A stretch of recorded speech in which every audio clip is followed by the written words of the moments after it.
Thank you. I must say that I like the title, Sicurezza per Europa, as it is translated into Italian, Security for Europe.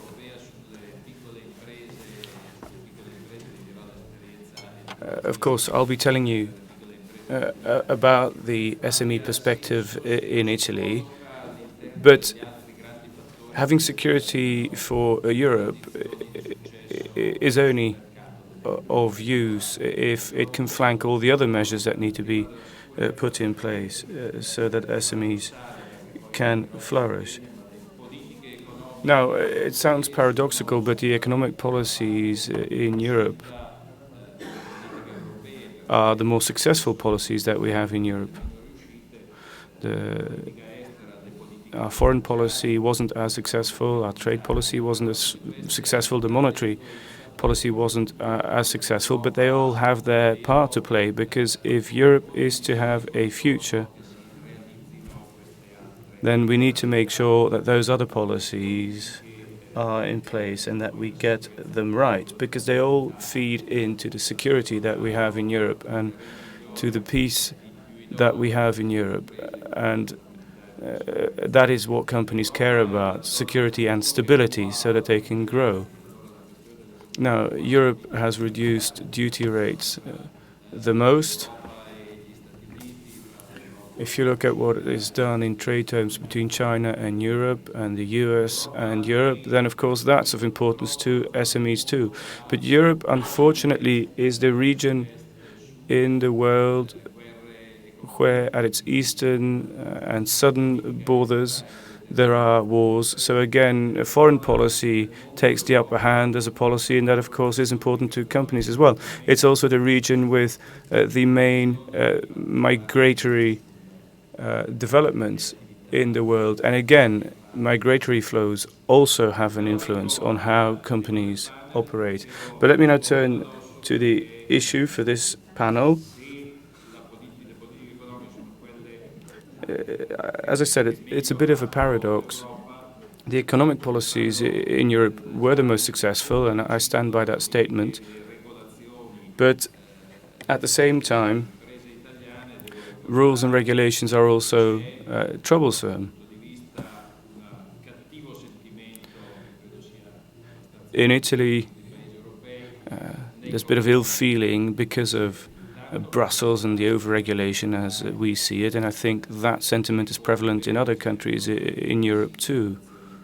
And we seem to blame Brussels rather than blame our own individual governments. But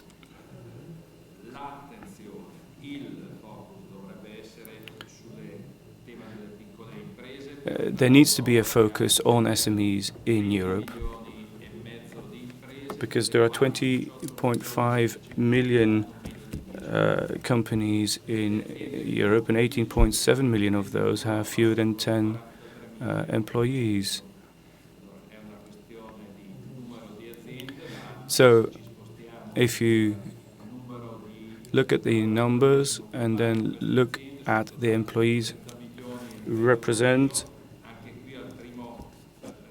there are about 130 million people working in companies, but about 37 million work for companies with fewer than 10 employees. I'm giving you these figures to remind you of the fact that the main impact of European regulation is that it makes the legislator blind. It's legislating for large companies rather than SMEs, when SMEs employ more people than the big companies do.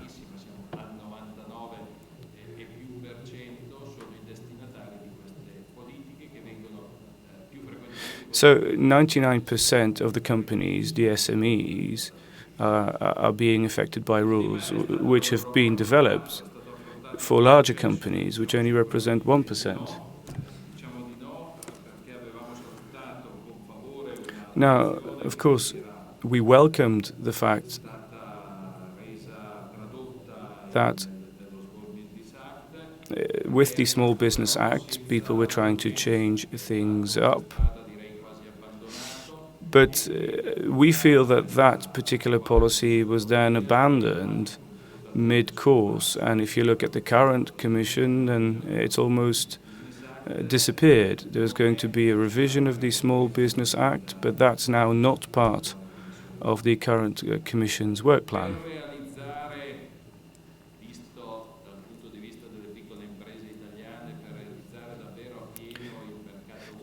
If you want a true single market, and if you want to achieve that, then we in Italy as SMEs see a number of obstacles that would have to be removed. First of all, as my colleague sitting next to me has already said, there needs to be an impact assessment, a real impact assessment. Often the impact assessment meets certain formal criteria, but doesn't give you a true idea of what the impact might be of certain rules and regulations on SMEs. Then there's the choice made by the current Commission, which is to integrate SMEs and into all policy areas and make sure that SME considerations permeate all of those policies areas.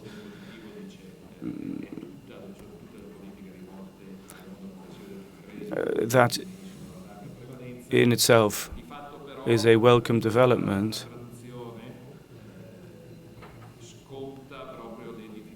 But the way in which this is being done is maybe not the right way. The better regulation principles are only implied in name, not in substance. Not all of the stakeholders are heard in the legislative process. There's no check of current legislation before they develop new legislation. Work on that is not being done consistently in our view.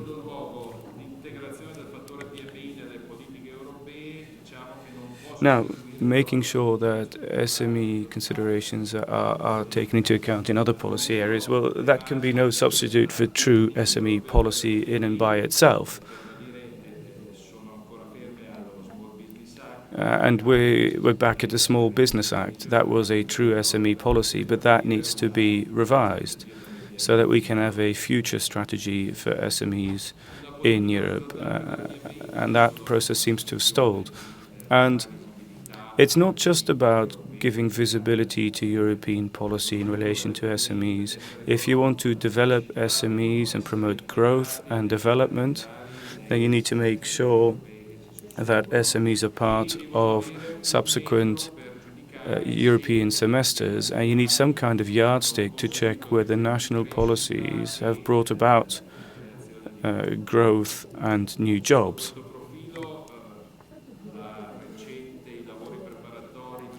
If you look at the recent preparatory work for the revision of the Small Business Act, which was carried out by the network,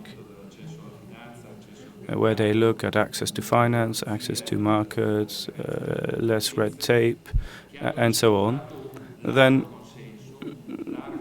that network seems to have achieved a lot of consensus and there's a lot of interest, but on the part of the Commission, that's not translated into any concrete action.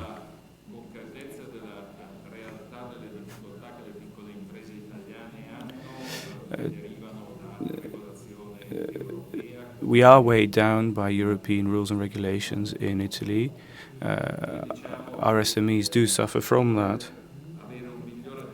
And we think that we need better access to the market by having mutual recognition applied more. And we think that the Commission should be a better guardian of the principle of mutual recognition of goods and services. And we also need to make sure that European conformity and quality standards are accessible, that access to information about those standards is available.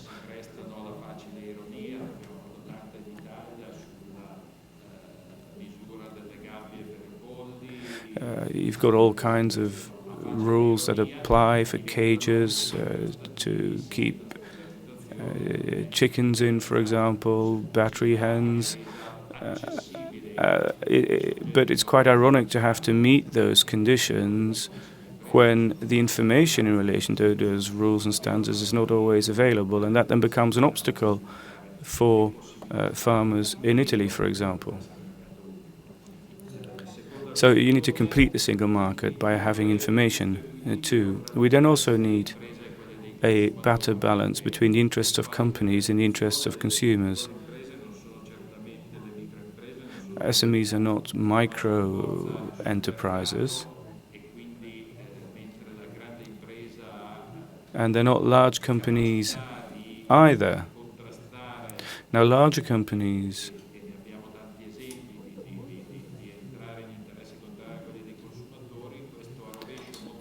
have some clout on the market to go against consumers or make a stand when they need to, but SMEs can't. Then, my third point, access to finance for SMEs. It's well known that in Italy that's a true problem.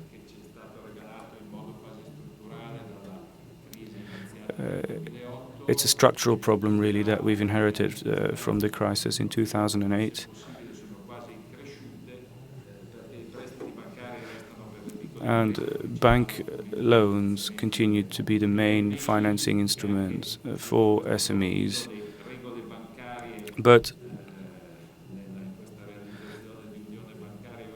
the banking rules are a difficulty, and if you get to have a banking union, then we need to make sure that the principle of proportionality is upheld, because otherwise SMEs would have problems in accessing bank loans.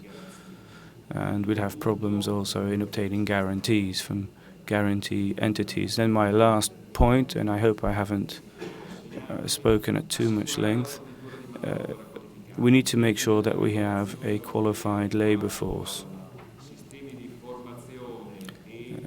If you look at training and competencies, then there's need for work on that. That's a true problem for SMEs.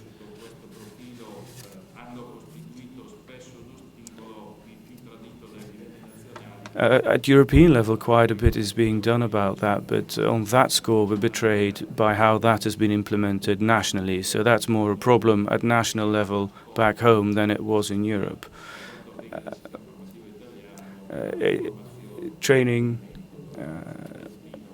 continuous lifelong learning, the transition between training and work, all of these things cost money, and that's a problem for our own system. Then the free circulation of professions, which can be brought about by recognizing other people's qualifications, is something which is important too. But if you can't have recognition of those qualifications, of course, that mobility is difficult to achieve.